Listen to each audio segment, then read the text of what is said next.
भारत पाकिस्तान क्रिकेटमधल्या तणावाच्या पार्श्वभूमीवर आता ज्येष्ठ क्रिकेट समीक्षक सुनंदन लेले आणखीन चर्चेसाठी आपल्यासोबत 0 ओव्हरमध्ये उपस्थित आहेत. तर गेस्ट सेंटरला आपण त्यांच्याशी संवाद साधणार आहोत. सुनंदनजी, आपलं स्वागत आहे.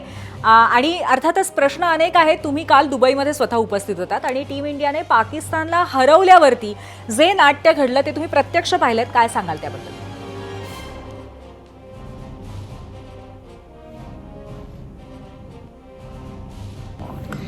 इतकं क्रिकेट मी कव्हर केलेलं आहे, पण असा माहोल मी कधी बघितला नाही. मॅच संपली बरोबर रात्री 10:30 वाजता आणि त्याच्यानंतर प्राईज डिस्ट्रीब्युशन कधी चालू झालं? 11:15 वाजता. म्हणजे जवळजवळ 80 ते 90 मिनिटांनंतर टोटल एकदम गोंधळाची परिस्थिती होती. काय होणार काय नाही कोणालाच कळत नव्हतं. आणि त्याच्यानंतर प्राईज डिस्ट्रीब्युशन चालू झालं आणि प्राईज डिस्ट्रीब्युशन चालू झाल्यानंतर पाकिस्तानी खेळाडू पहिल्यांदा मैदानावरती यायलाच तयार नव्हते. मग ते मैदानावरती आले. अगदी पडक्या चेहऱ्यांनी त्यांनी आपली पदकं स्वीकारली. सलमान अली आगा जो त्यांचा कॅप्टन होता त्यांनी $75,000 जो प्रतिकात्मक चेक असतो तो घेतला आणि नंतर असा भिरकावून दिला. काय म्हणजे माच, काही विचारू नका. त्याच्यानंतर भारतीय संघाची इंडिव्हिज्युअल बक्षिसं घेतली गेली आणि त्याच्यानंतर एकदम सुनसान हवेली. म्हणजे काय म्हणतात, टांगा पलटी घोडे पसार, सगळं स्टेज 2 मिनिटात रिकामं झालं. कारण मोहसिन नक्वी तरातरा निघून गेले. भारतीय संघ व्यवस्थापनाने हा संदेश संपूर्णपणे अगोदर दिलेला होता की आम्ही कोणत्याही परिस्थितीमध्ये मोहसिन नक्वी यांच्या हातातनं पदक किंवा आशिया करंडक विजेतेपदाचा करंडक आम्ही स्वीकारणार नाही. आणि हे अगोदर स्पष्ट केलेलं होतं, कारण भारतीय संघ आत्ता या गोष्टी मान्य करायला अजिबात तयार नव्हता. आणि त्यामुळे या सगळ्या गोष्टी इतक्या ताणल्या गेल्या आणि विजेतेपद मिळालं, करंडक मिळाला नाही. ही गोष्ट कधीच बघितलेली नव्हती, ती सुद्धा बघायला मिळाली. त्यामुळे हे जे संबंध आहेत भारत पाकिस्तानचे, जे अगोदर कटू होते, आता ते भयानकच ताणले गेलेले आहेत, एवढंच मी म्हणेन. नक्कीच सुनंदनजी, किंवा तुम्ही ज्या पद्धतीने वर्णन केलं, आम्हाला सुद्धा प्रसंग संपूर्ण तो डोळ्यासमोर उभा राहिला. पण मला तुम्हाला असं विचारायचं आहे की सूर्यकुमार आणि भारतीय संघाने जी भूमिका घेतली होती त्याबद्दल तुमचं व्यक्तिगत मत काय? आपल्या सगळ्यांना माहिती आहे की भारत सरकारने सुद्धा आशिया कप खेळायची परवानगी ही जोर जबरदस्तीने दिली आहे. त्याला कारण असं आहे की पुढच्या वर्षी भारतामध्ये T20 वर्ल्ड कप आहे. आत्ता महिलांचा वर्ल्ड कप भारतामध्ये 50 ओव्हरचा होणार आहे. त्याच्यानंतर कॉमनवेल्थ गेमसाठी आपल्याला प्रयत्न करायचा आहे आणि आपलं लांबचं लक्ष हे 2036 साली होणाऱ्या ऑलिम्पिकचं यजमानपद भारताला मिळावं म्हणून करायचा होता. म्हणून या सगळ्याचा विचार करून भारत सरकारने टीम पाठवायचा निर्णय घेतला आहे. BCCIने त्याला परवानगी मागितली होती, भारत सरकारने त्याला परवानगी दिली. कारण यावेळेला या टुर्नामेंटचं यजमानपद भारताकडे होतं.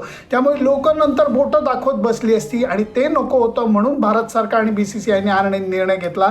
त्यामुळे मी तर म्हणेन की सूर्यकुमार यादवची भूमिका ही नव्हती. ही भूमिका भारत सरकार BCCIने मिळून घेतलेली होती, ज्याच्यामध्ये खेळाडू सहभागी झालेले आहेत. परंतु सूर्यकुमारच्या एका भूमिकेचं मला कौतुक वाटलं की नंतर त्यांनी सांगितलं की मी खेळलेल्या सर्व या आशिया कपमधल्या सामन्याचं मानधन जे आहे ते मी ऑपरेशन सिंदूरच्या निमित्ताने भारतीय लष्कराला अर्पण करतो. या भूमिकेचं मला खरोखर कौतुक वाटलं. नक्कीच, एक मला असं वाटतं की अतिशय महत्त्वाची सर्वसमावेशक भूमिका आपल्याला तिथे पाहायला मिळाली. सुनंदनजी, काल पाकिस्तानचे सुद्धा नक्कीच फॅन्स तिकडे उपस्थित असतील. तर मला प्रश्न असा आहे की जेव्हा भारतीय फॅन्सनी हुरियो उडवला तेव्हा पाकिस्तानी फॅन्सची रिॲक्शन काय होती त्यावर? माहोल गरबागरबीचा होता. त्याचं कारण असं आहे की अगोदरच्या सामन्यांना प्रेक्षागृह भरलेलं नव्हतं. या भारत पाकिस्तान अंतिम सामन्यासाठी प्रेक्षागृह 80-90% भरलेलं होतं. आणि पाकिस्तानी संघाची एक गोष्ट तुम्हाला सांगतो, गिरे तो भी टांग ऊपर असे ते असतात. दरवेळेला ते असे येतात की आम्ही भारताला हरवू शकतो, आम्ही काही करू शकतो.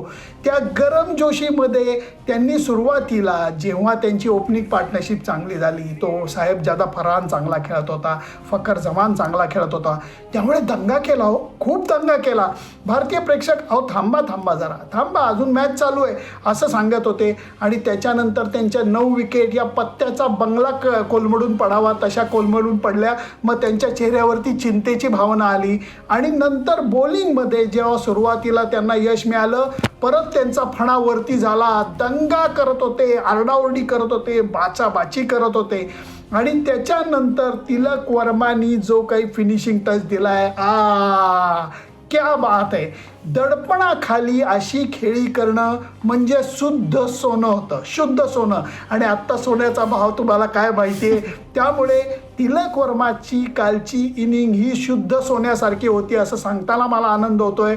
आणि नंतर जो काही माहोल होता, मी लेखनामध्ये म्हणा, लेख लिहिण्यामध्ये मी थोडा बिझी होतो, पण तरीही ते दिसत होतं की भारतीय संघाने ते पाठीराख्यांनी ते अकांड तांडव केलं नाही. हुरियो जास्त उडवली नाही, कारण पाकिस्तानचे पाठीराखे हे डोळ्यात अश्रू घेऊनच बाहेर पडत होते. अगदी खरं आहे सुनंदनजी, अगदी नांगी ठेचली भारतीय संघाने पाकिस्तानची आणि सर्वांनी आपण त्याचा अनुभव घेतलेला आहे. आज तुम्ही आमच्या गेस्ट सेंटरला येऊन या मॅचबद्दल सुद्धा सांगितलं, तुमच्या अनुभवाबद्दल सांगितलं आणि राजकीय विश्लेषण सुद्धा त्याचं केलं, त्याबद्दल खूप खूप धन्यवाद. एबीपी माझा, उघडा डोळे बघा नीट.